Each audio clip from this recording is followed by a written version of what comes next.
Hello बच्चों, आज हम करेंगे सिंपल माइक्रोस्कोप। सिंपल माइक्रोस्कोप हमने सबने देखा है। जो सिंपल माइक्रोस्कोप होता है ये एक मैग्नीफाइंग लेंस होता है जिसमें हमने कन्वेक्स लेंस लगा रखा होता है, तो वही हमारा सिंपल माइक्रोस्कोप होता है।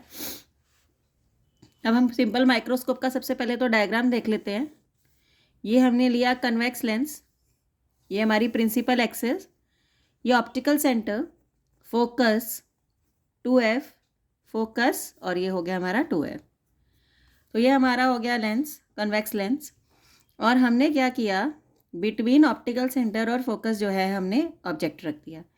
पहली रे जो प्रिंसिपल एक्सिस के पैरेलल जाती है वो रिफ्रैक्ट होकर फोकस में से निकलती है, और ये ऑप्टिकल सेंटर में से बिना रिफ्रैक्शन के बिल्कुल सीधी निकल जाती है।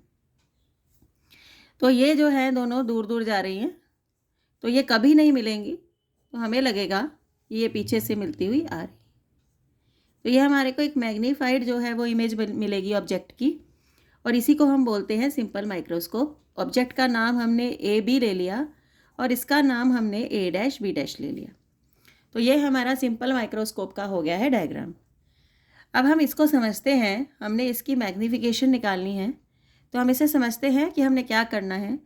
सबसे पहले आपने क्या करना है, ये देखना है कि अगर मैं अपनी आंखों के सामने कुछ नहीं रखती, माइक्रोस्कोप, कोई चश्मा नहीं, कुछ नहीं, तो मुझे मेरी नेकेड आइज़ से जो ऑब्जेक्ट है सबसे बड़ा कहाँ दिखाई देगा। तो हमने फाइंड आउट किया कि हमें ऑब्जेक्ट अपनी नेकेड आइज़ से, जब हमने आई पे कुछ नहीं रखा है, मैग्नीफाइंग लेंस नहीं रखा, कुछ नहीं रखा, तो मुझे ऑब्जेक्ट अपनी आँख से डी डिस्टेंस मतलब कि 25 सेंटीमीटर की दूरी पर मुझे सबसे बड़ा दिखाई देता है। तो मैंने ऑब्जेक्ट को सबसे बड़ा देखना चाहा विद माय नेकेड आइज़, तो उसका जो एंगल है आइज़ पर मैंने देखा कितना बन रहा है, अल्फ़ा। इसको कहते हैं visual angle of an object.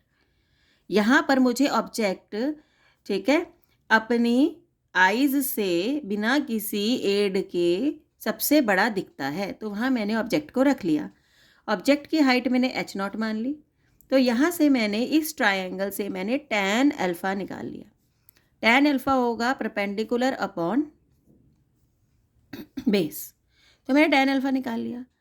अब जो इमेज ने मेरी आँख पे एंगल बनाया वो बनाया बीटा एंगल, और बीटा एंगल यहाँ पर बना। इमेज ने मतलब लेंस रखने के बाद जो इमेज बनी उसने आँख पे एंगल कितना अलग बनाया, बीटा बनाया। अब यहाँ से मैंने tan बीटा की वैल्यू निकाल ली। अब आपको ये बात ध्यान रखनी है, जितने भी ऑप्टिकल इंस्ट्रूमेंट करेंगे आपको दो ट्रायंगल्स बीटा के लिए दिखाई देंगे, लेकिन आपने लेना छोटे वाला ही है हमेशा। तो ये ट्रायंगल ले लिया हमने, ये आपका h0 आ गया, और ऑब्जेक्ट से सेंटर तक की दूरी को हम बोलते हैं यू ई मान लेते हैं। तो tan बीटा आ गया आपका h0 बाई यू ई। तो ये आ गया आपका। अब मैग्नीफिकेशन का, एंगुलर मैग्नीफिकेशन का एक फॉर्मूला होता है बीटा अपॉन अल्फ़ा। तो आपका tan alpha is approximately equal to alpha, tan beta is approximately equal to beta. tan beta beta के इक्वल है, तो ये हो गया h0 बाई यू ई, और ये हो गया h0 बाई डी।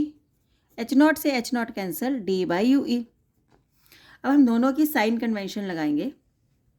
पहली रे जो है वो इधर की साइड जा रही है, हम इस पर राइट लिख लेते हैं। हम जाके खड़े हो जाते हैं ऑप्टिकल सेंटर पर, और यू की साइन कन्वेंशन के लिए हम ऑब्जेक्ट की साइड मूव करते हैं। दोनों की डायरेक्शन ऑपोजिट, ऑपोजिट के लिए माइनस का साइन। पहली रे फिर से राइट साइड जा रही है, आप फिर से ऑप्टिकल सेंटर पर जाके खड़े हुए। अब आपको इमेज की साइन कन्वेंशन लेनी है। इमेज की साइन कन्वेंशन के लिए आप इमेज की साइड चलेंगे, और ये भी उल्टा चल रहे हैं, माइनस से माइनस कैंसिल हुआ, तो आपके पास जो मैग्नीफिकेशन आ गई by D by U E आ गए। अब हम क्या करते हैं, क्योंकि ये लेंस है तो हम यहाँ पर थिन लेंस फॉर्मूला लगाते हैं।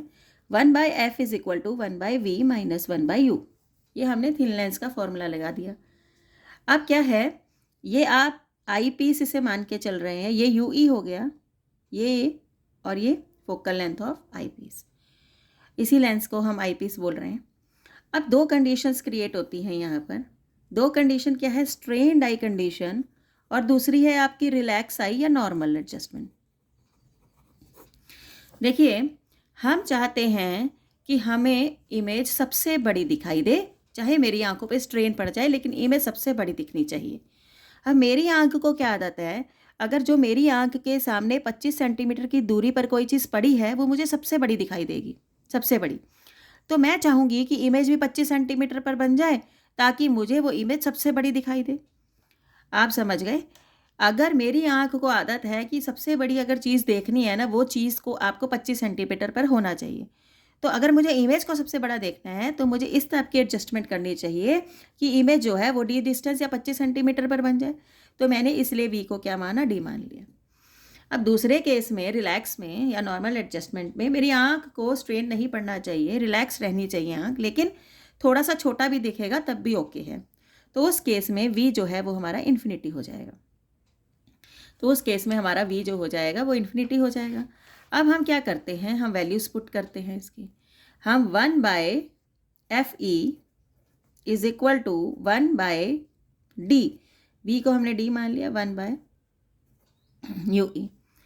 ये फॉर्मूला लिखने के बाद आपको याद रखना है कि आपको साइन कन्वेंशन लगानी है, because lens is a convex lens, तो पॉजिटिव फोकल लेंथ होगी, ठीक है। और ये जो डी है, इमेज का डिस्टेंस, आप देखिए पहली रे ऐसे जा रही है, आप यहाँ जाके खड़े हुए डी की साइड मूव करें, नेगेटिव। यू भी क्या हो गया, नेगेटिव हो गया। इस तरह से चेक कर लो, हमने पहले भी चेक किया है यू और। तो ये हो जाएगा +1 by U E -1 by D is equal to 1 by F E. क्योंकि आपको डी बाय यू ई की वैल्यू चाहिए है, क्योंकि magnification by D by U E है, तो आप इसको throughout multiply by D कर दीजिए। ये हो जाएगा -1, ये हो जाएगा डी बाय यू ई, और हो जाएगा डी बाय एफ ई। तो डी बाय यू ई जो कि मैग्नीफिकेशन के इक्वल है, वो होगा 1 + डी बाय एफ ई। तो ये आपकी मैग्नीफिकेशन स्ट्रेन्ड आई के लिए निकली, ये आपको याद रखनी है। अगर यही मैं फॉर्मूला जो है रिलैक्स आई के लिए लगाऊं, तो आपका सबसे पहले तो आप साइन कन्वेंशन लगा लो, माइनस, ये भी माइनस, तो ये क्या हो जाएगा, आप देखिए ये वी है, सॉरी। अब वी को मुझे इन्फिनिटी लेना है, 1 बाय इन्फिनिटी 0 हो जाएगा, plus minus minus plus 1 by U E हो जाएगा, is equal to 1 by F E. तो ये हो गया। अब मुझे चाहिए तो value D by U E की, दोनों साइड किससे मल्टीप्लाई कर दो, डी से। तो D by U E is equal to D by F E के बराबर आ गया। और ये हमारी मैग्नीफिकेशन किसके लिए निकल आई, रिलैक्स आई के लिए निकल आई। तो ये हमारी रिलैक्स आई या नॉर्मल की कंडीशन है, और ये हमारी स्ट्रेन्ड आई की कंडीशन है। अब हमने जो है डायग्राम ये वाला बनाया है, जो वो स्ट्रेन्ड आई का डायग्राम बनाया है। अब हम रिलैक्स आई वाला भी डायग्राम बना लेते हैं, जिसमें हमने इमेज को कहाँ बनाना है, इन्फिनिटी पे। आपको तो केस पता ही है कि आपका ये कन्वेक्स लेंस है, ये आपका जो है principal axis, optical centre focus 2f, optical centre focus 2f। अब आपको अगर इन्फिनिटी पे बनाना है, तो आपको फोकस पे इमेज ऑब्जेक्ट रखना पड़ेगा। तो आपने ऑब्जेक्ट जो है वो फोकस पे रखा, पहली रे जाएगी रिफ्रैक्ट होकर किस में से निकलेगी, फोकस में से, दूसरी रे सीधी जाके ऑप्टिकल सेंटर में से। तो आप यहाँ से देखेंगे तो आपको इमेज कहाँ पर दिखाई देगी, इन्फिनिटी पे। यही हमने करना था, वी को इन्फिनिटी पे बनाना था, तो हमने यहाँ पर वी को इन्फिनिटी पे बना लिया।